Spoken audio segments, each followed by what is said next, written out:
Welcome to the lecture on setting up swiper.js in your project.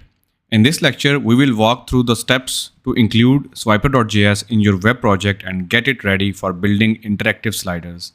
Before we begin, make sure you have a code editor and web browser installed on your computer. You will also need a basic understanding of HTML, CSS, and JavaScript. The first step is downloading swiper.js. To get started, you need to download the swiper.js library.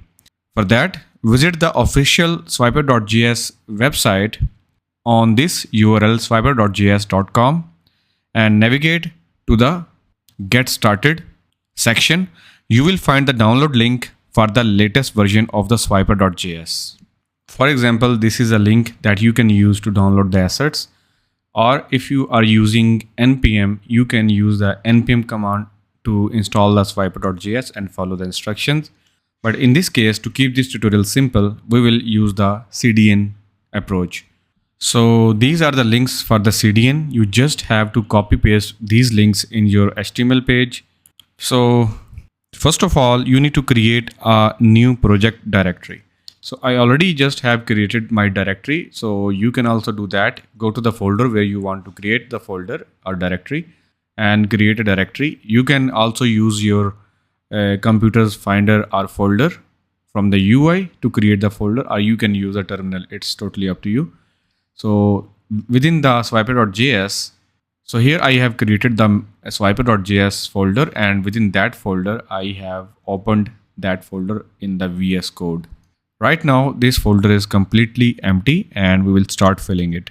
So make sure to give this folder a meaningful name such as Swiper Slider Project or whatever you prefer. So now inside your project directory, create a new HTML file and name it index.html and make sure to open it in your VS Code. Now set up the HTML structure. In this index.html file, set up the basic HTML structure. Include the necessary HTML tags such as doc type. So if you are using VS Code, this is very useful shortcut to add the basic necessary HTML tags. If you type shift exclamatory sign, then you will see this suggestion. If you press enter, then it will load all of the necessary tags. So in this we have the doc type, we have the HTML, we have head, body, and now within the body, within the head tag, let's go back to the documentation and we will copy paste these two links.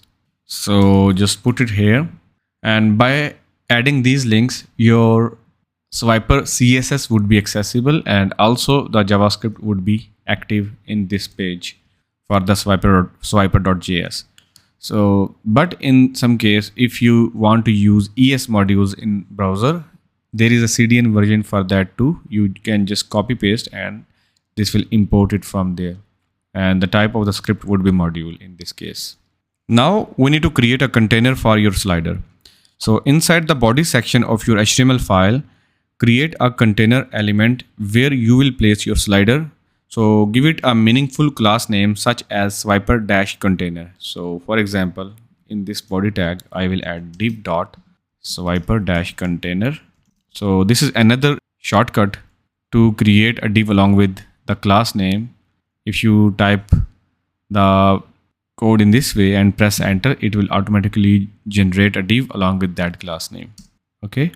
And within this div, we will add the slider content. Next step is initialize the swiper.js. To initialize swiper.js and create a basic slider, we need to add some JavaScript code after the swiper.js script tag. So for that, before the closing tag of the body tag, I will add a script tag, and within that, I will create a variable swiper is equal to new swiper, and here make sure to pass the same class name that you have specified here on this container, otherwise it will not work. So you can copy it from there and add the dot to make it proper selector for that class, and within this curly braces swiper configuration options will be added. So this code creates a new instance of swiper.js and targets the container element with a class swiper-container. You can customize the slider by adding various configuration options within the curly braces. Next step is testing your setup. So save the index.html file and open it in your browser.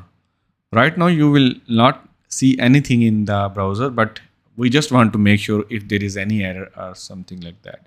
So I have opened the inspect element and I got some errors. So basically this error is just about the content, that content was not found. So that's fine because we did not add any content yet. We will add it later. But other than that, I don't see any serious error. So we can just ignore it for now. So congratulations, you have now set up swiper.js in your project and are ready to start building your responsive image slider.